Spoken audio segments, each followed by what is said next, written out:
Je m'appelle Emmanuel Bouéa, professeur de philosophie.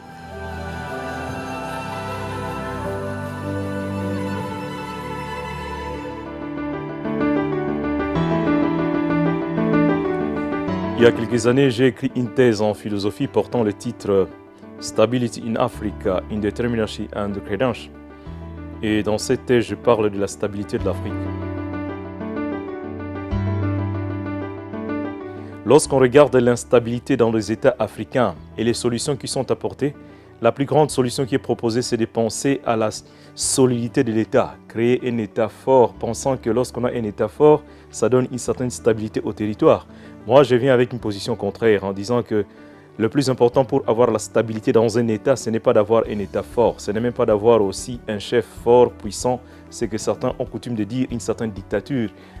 C'est plutôt d'avoir une politique de réciprocité et d'union parmi les populations. Parce qu'au bout du compte, le plus important, ce n'est pas l'État, ce n'est pas les systèmes patrimoniaux, mais plutôt les relations que les gens ont entre eux dans une société. Ces relations sont basées sur le sens de la justice dans la prise de décision et dans le contrôle du pouvoir. Les institutions, le royaume, les États, les empires ne sont que des formes d'organisation sociale à travers l'histoire.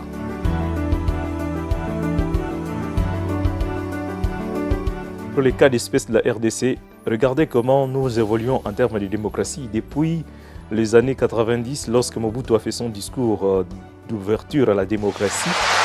J'ai estimé, seul devant ma conscience, de tenter de nouveau l'expérience du pluralisme politique dans notre pays, avec à la base le principe de la liberté pour chaque citoyen d'adhérer à la formation politique de son choix. Nous sommes entrés dans une phase vraiment de tentative, d'expériment de démocratie.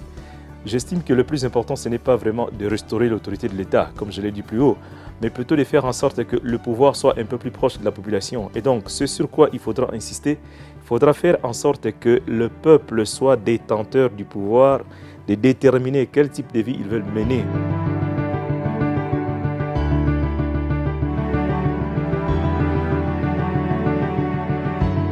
Moi, je voudrais travailler comment le peuple peut posséder le pouvoir.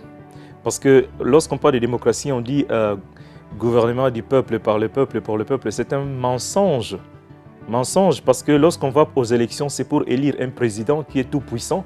C'est pour élire des députés qui sont tout puissants parce que c'est eux les législateurs. Et la population est toujours à la traîne pour attendre 5 ans plus tard pour faire des élections. Non.